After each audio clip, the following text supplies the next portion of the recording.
Welcome everyone to this session on how to protect your data against phishing attacks. In this session, we will address the human element of cybersecurity defense. All cybersecurity programs rely on technology, process, and people to defend against cyber threats. It's commonly known as the people, process, and technology triad. You're probably here because you have done everything in your power in terms of implementing the latest technology and processes to mitigate against threats, but now have the challenging task ahead of you of ensuring people become a strong pillar of your program.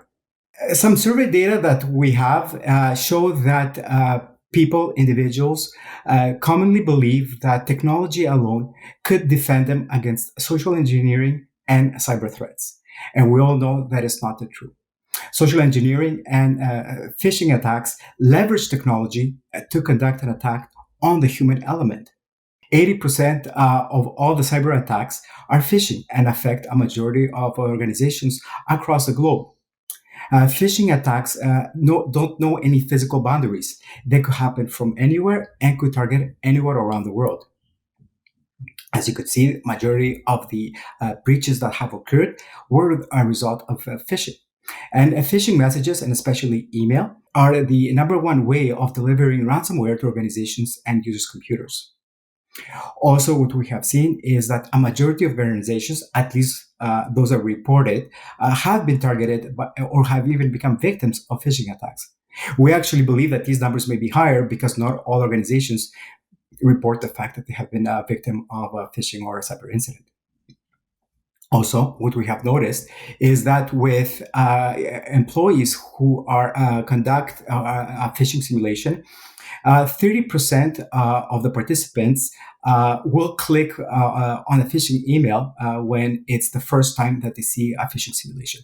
That's a fairly concerning number, considering that the scenarios that are initially used for phishing simulations are low in complexity and fairly easy to detect.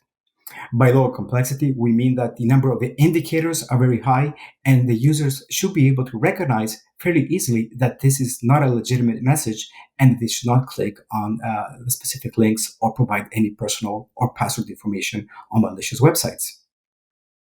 Here comes our 2020 Gone Fishing Tournament. We conducted this activity, this global phishing simulation back in October of 2020.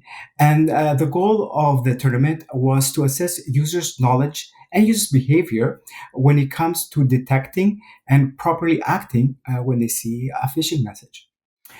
During the scenario, we used the same template, the same scenario, at the same time frame for all participating organizations. And some of these organizations had awareness programs in place, others did not, others had simulation programs in place, and others did not.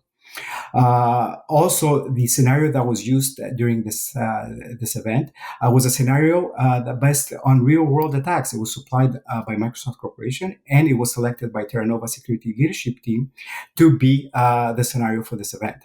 What made also this scenario more complex and more difficult to detect was that both the email message and the landing page were customized to display the clicker's email address. So it made the scenario a lot more believable and encouraged participants to trust the message, to trust the website, and click on the scenario.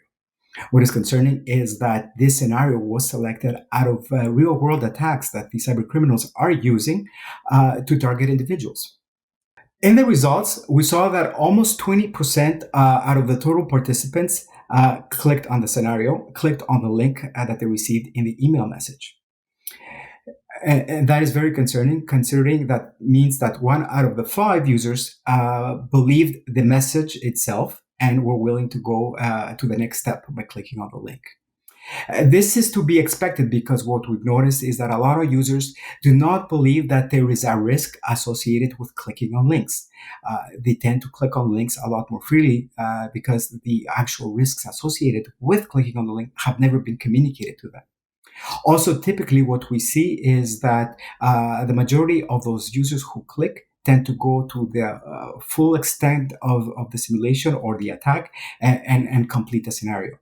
In this case, we saw 13.4% out of the total recipients who submitted their password on the website, which actually represents almost 7 out of 10 clickers who completed the scenario. This is a lot higher than the average that we see, which is around 50% of clickers submitting their credentials. Although it's very easy to understand that the both the email message and the landing website looked very authentic, looked very familiar, so users may have been fooled by the authenticity of the message. It's still not acceptable in 2021 for users to submit their credentials in a website that is not secured, meaning it was not the address did not proceed with HTTPS, and there was no lock in the address bar. It was totally an unsecure website, and yet users went ahead and submitted their password on this unsecure website. Also, in the gun phishing tournament, we were able to produce data by industry, by region, and also by organization size. Another piece of information that was fairly concerning was that the North America data was much higher compared to every other region that participated. In every case, both in the click rate with a 5 percentage points higher than the average of 19.8, and also in the submission rate with 18% compared to the 13.4% of the total recipients who submitted their password. And in consequence, the click to submission rate was also higher with 70% out of the clickers who submitted their password. This also could be attributed that the scenario was more relevant to North American at the time that it was sent. It was in the middle of a pandemic. A lot of people were working from home, so the lure was a lot more believable. But on the other side, the European region had the lowest click rates, and it's hard to justify that because they were in a similar situation as us. We may believe this may be attributed to the fact that Europe may be a little bit ahead of North America in terms of awareness and phishing simulations due to the GDPR and other strict privacy laws that had forced organizations to implement strong programs much more than in the North American counterparts. What can organizations do in order for them to better defend and better prepare their employees? You need to be able to build powerful and effective awareness training programs. You need to promote the training throughout your whole organization, use high quality and engaging material, and make sure that the content is delivered at the native language of your participants. That's the best way that the users will learn, understand, and retain the information. Also, the communications around the cyber threats have to be continuous. Cyber threats do not stop, while awareness activities should not stop as well. Phishing simulations are a great tool to provide users the ability to practice what they've learned and exercise their skills in detecting phishing attacks. The users, when they receive a simulation, do not know if it's a test or a real attack. Yet we expect them to always behave the same and either report it or ignore it and not click on a link or submit data on a website that looks suspicious. Also, phishing simulations give the users the opportunity to view the different scenarios that the attackers may be using based on the current events or the time of the year that is more relevant.